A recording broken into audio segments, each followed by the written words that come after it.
Olá, boa noite para você. Vamos aos destaques do TVO Notícias.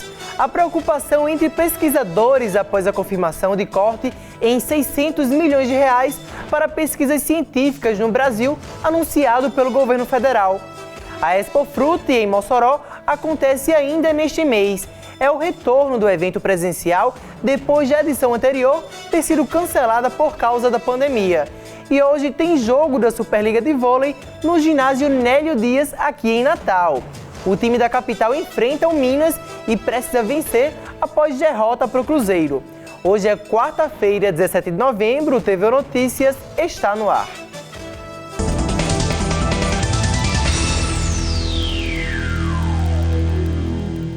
Cientistas no Brasil e no mundo inteiro receberam valorização da sociedade durante a pandemia.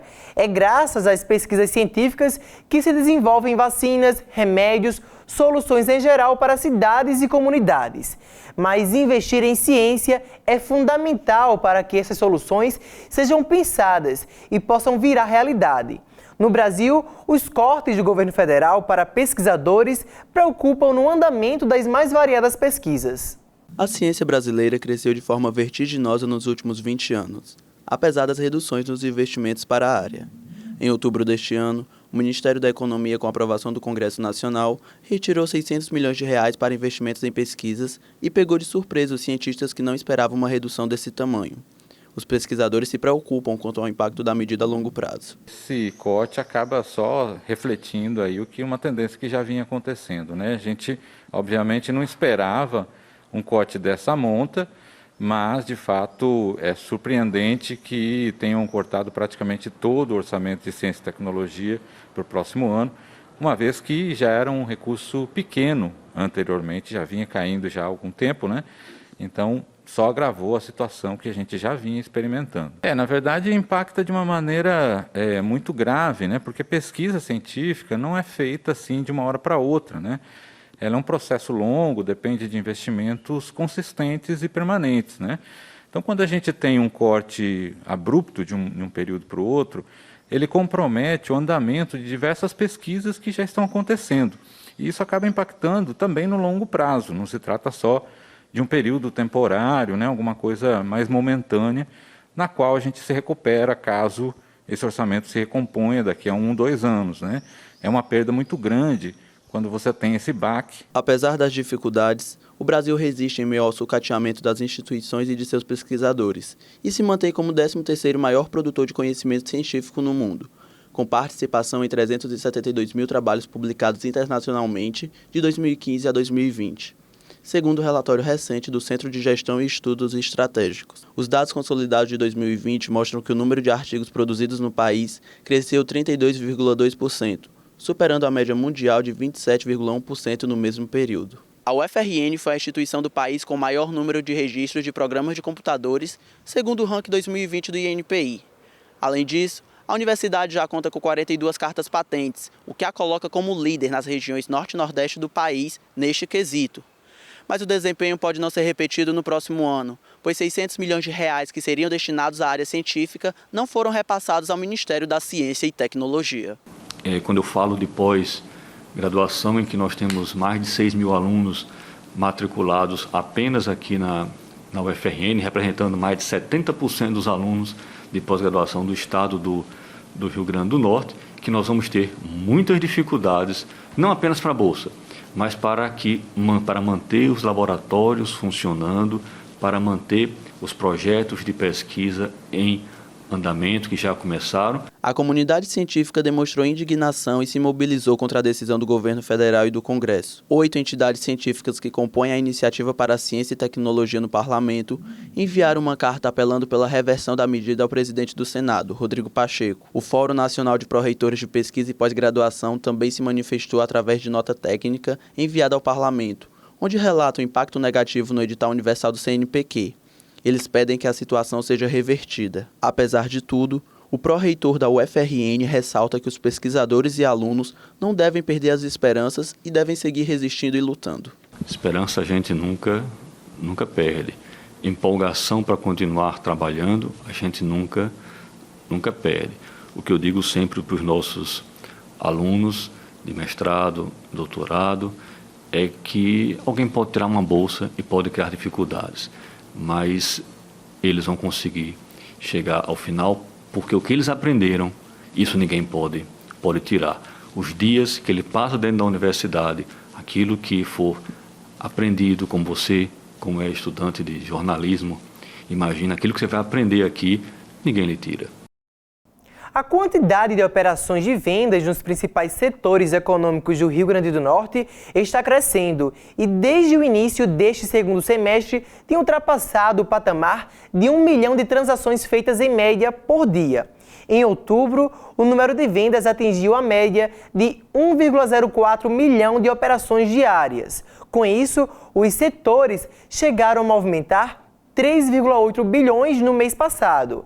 Isso representa um crescimento de 2,9% em relação a setembro. Indica aquecimento para as vendas de fim de ano.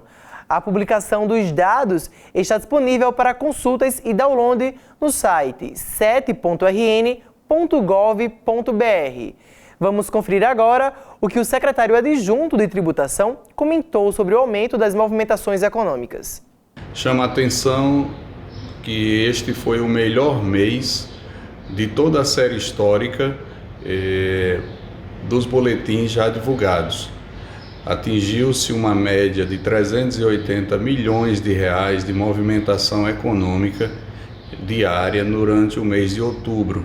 Isso é um crescimento de 2,9% comparado ao mês de setembro e mostra que a economia continua crescendo mês a mês, embora num ritmo mais lento do que logo inicialmente após a retomada das atividades, depois da paralisação em razão da pandemia, mas continua crescendo e isso é muito bom, pois sinaliza também que poderemos ter um fim de ano, um Natal, também de uma movimentação muito intensa.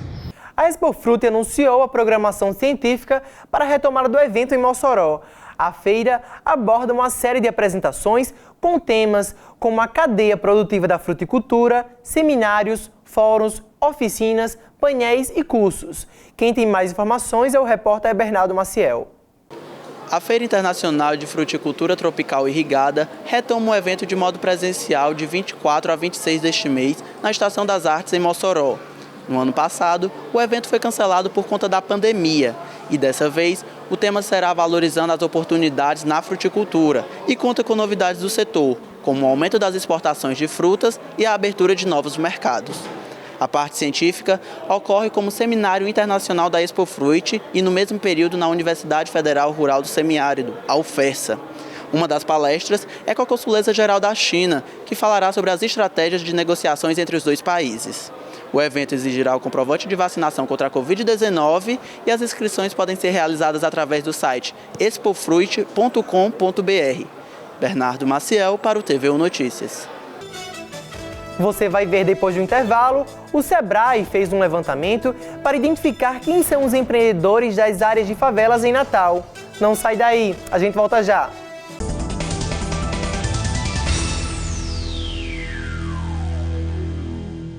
Estamos de volta. Vamos aos principais fatos do dia no Giro TVU Notícias Mais.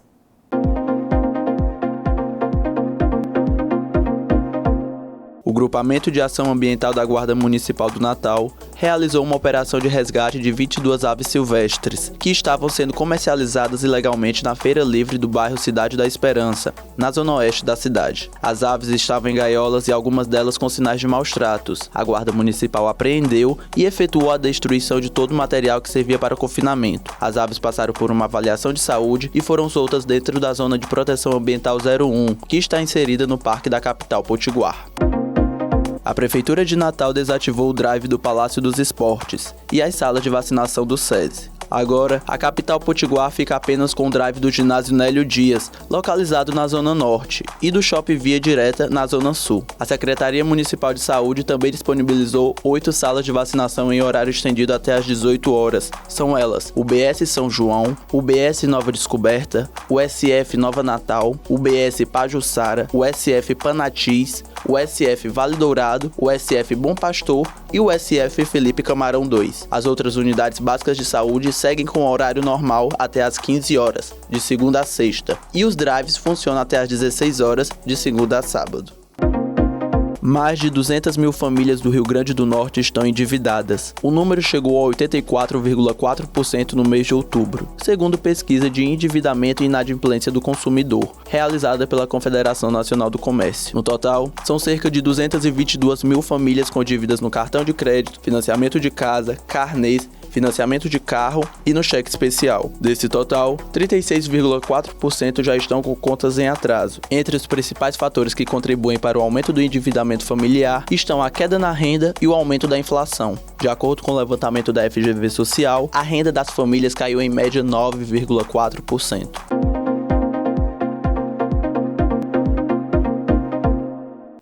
O Natal tem mais um desafio pela frente pela Superliga Masculina de Vôlei. Após 2 derrotas seguidas para o SESI e o Cruzeiro, o time potiguar busca a reabilitação diante do líder Minas nesta quarta-feira, às 9h30 da noite. O jogo será realizado no ginásio Nélio Dias, em Natal, e terá transmissão ao vivo do Sport TV 2. Os ingressos foram vendidos no Aeroclube, no bairro do Tirol. Ainda é possível retirar o voucher pelo programa Nota Potiguar, mas agora é preciso realizar a troca e validação do ingresso antecipadamente. A medida foi tomada para evitar filas e aglomerações no ginásio no dia do jogo. Com 2 vitórias em 4 jogos, Natal inicia a rodada na 6ª posição. Foi realizado um novo levantamento do Datafavela e Sebrae que observam o perfil dos empreendedores das favelas de Natal. Foi durante o Fórum de Empreendedorismo Social e Negócios de Impacto no espaço Agência Sebrae Festa do Boi, em Parnamirim, na região metropolitana de Natal. Quem tem mais informações é o repórter João Fontes. A pesquisa fez um perfil do tipo de empreendedor que vive nas favelas de Natal. Identificou que, em sua grande maioria, são de pessoas negras, chefes de família, de baixa renda, mais velhas e com um grau menor de escolaridade. Quando perguntadas sobre o que fizeram empreender, 58% delas falaram que foi por necessidade. Quando o assunto foi internet no trabalho, 80% delas falaram que possuem acesso à internet em seu trabalho, mas que apenas 36% fazem atendimentos online. A pesquisa também identificou de uma maneira geral que os empreendedores precisam de uma melhor organização financeira em suas empresas. Para ter acesso à pesquisa completa, é só acessar o site sebrae.com.br. João Fontes, para o TVU Notícias. O TVU Notícias fica por aqui. Confira nossas reportagens e toda a produção da TV Universitária em nosso canal do YouTube. E também participe enviando sua sugestão de pauta ou denúncia para o WhatsApp do TVU Notícias. Uma boa noite e até amanhã.